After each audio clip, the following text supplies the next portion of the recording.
வணக்கம் மக்களே. உங்கள் சிவா. இன்னைக்கு தேதி 11 நவம்பர் 2025. எஸ்ஐஆரை பற்றி திரும்ப பேசணும்னு நினைக்கிறேன். எஸ்ஐஆர் என்னை பொறுத்த வரைக்கும் எப்படி தெரியுதுன்னா, எந்தெந்த ஊர்லலாம் பிஜேபி ஆளணும்னு நினைக்கிறாங்களோ அந்தந்த ஊர்லலாம் அவங்க ஆளுங்களை சிறப்பாக இறக்கிடலாம். இறக்கிட்டு அங்கீகரிக்கப்பட்ட அரசு அதிகாரி வந்து அவங்களுக்கு ஓட்டு போடுற உரிமை கொடுக்கணும்னு நினச்சா கொடுத்துடலாம். அதுதான் நடக்குது எஸ்ஐஆரில் என்னை பொறுத்த வரைக்கும்.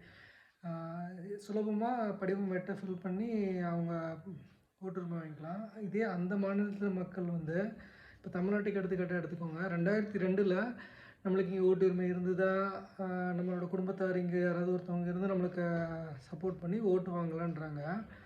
எவ்வளோ ஒரு எனக்கு இந்த அரசியல் தான், இந்த இதுக்கு நான் ஒரு பேர் சொல்லுவேன்ல, ஏதோ ஒரு பேர் சொல்ல மறந்துட்டேன். எனக்கு இந்த அரசியல் தான் பிடிக்கல. இது அரசியலே கிடையாது. இது அநாகரிக அரசியல்னு சொல்லலாம். எது ஜெயிக்கணும்னா நான் இதை செஞ்சேன் அதை செஞ்சேன், ஆமாம் நல்லதுன்னு கடினப்பட்டு கஷ்டப்பட்டு தான் நல்லது ஜெயிக்கும். உடனே நல்லது ஜெயிச்சிடாது. நல்லது பண்ணுறாங்கன்னே வச்சுக்கலாம்.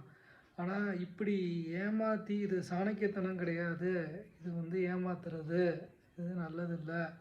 இது கண்டிப்பாக இந்த எஸ்ஐஆர் மூலமாக தமிழ்நாட்டில் இருக்கிற நிறைய பேரோட ஓட்டுரிமை பறிப்போகும். இப்போ 10,000 கொடுத்தாங்கன்னா 5,000 2,000 கொடுத்தா நம்ம ஊரில் வட இந்தியர்கள் குறைஞ்ச சம்பளத்துக்கு வேலை பார்க்க தயாராக இருக்கிறாங்க. இது ஒரு சாதாரண எனக்கே தோணுதுன்னா அரசியல்வாதிகளுக்கு தோணாதா? ஆளும் சென்ட்ரல் கவர்மெண்ட் அரசியல்வாதிகளுக்கு தோணாதா? எத்தனை பேரை இப்போ வட இந்தியாவிலேருந்து தமிழ்நாட்டில் இறக்கி இந்த எஸ்ஐஆர் படிவத்தை ஃபில் பண்ண வச்சு ஒரு 3 மாதம் இருங்கடா தமிழ்நாட்டில் உங்களுக்கு 20,000 கொடுக்குற எல்லாத்தையும் கூடுற மாதிரி. இப்போ நான் உடுமலைப்பேட்டையில் பார்த்தேன், பலூனாக விற்றுட்டு வந்தாங்க. எங்கேருந்து வந்தாங்கன்னே தெரியல. ஞாயிற்றுக்கிழமை உடுமலைப்பேட்டை ஃபுல்லாக பலூன் தான். அவங்கெல்லாம் இப்போ தான் வந்திருக்கலாம். ஸோ இதை ஓட்டு போடுறதுக்கு எஸ்ஐஆர் ஃபார்ம் ஃபில் பண்ணுறது கூட கூட்டிகிட்டு வந்திருக்கலாம். இந்த மாதிரி நம்மளுக்கு கண்ணுக்கு தெரிஞ்சு அவங்கள மல்டிபிள் விதமாக பயன்படுத்துகிறாங்க. ஓட்டு போடுறதுக்காகவே ஒரு 6 மாதமாக இங்கே ஊருக்கு கூட்டிகிட்டு ஏதோ ஒரு இடத்துல தங்க வச்சு அவங்களுக்கு உணவு கொடுத்து அவங்களுக்கு ஒரு வேலையும் கொடுத்துருவாங்க. எல்லாம் விவரமான ஆளுங்க தான். வேலையும் கொடுத்து அவங்களோட உடம்புலேருந்து ரத்தத்தை சக்கையாக புழிஞ்சு ஓட்டை வாங்கி ஓட்டு போட்டதுக்கப்புறம் அடுத்து எங்கே எலெக்ஷன் நடக்குதோ அங்கே கூட்டிகிட்டு போவாங்களா?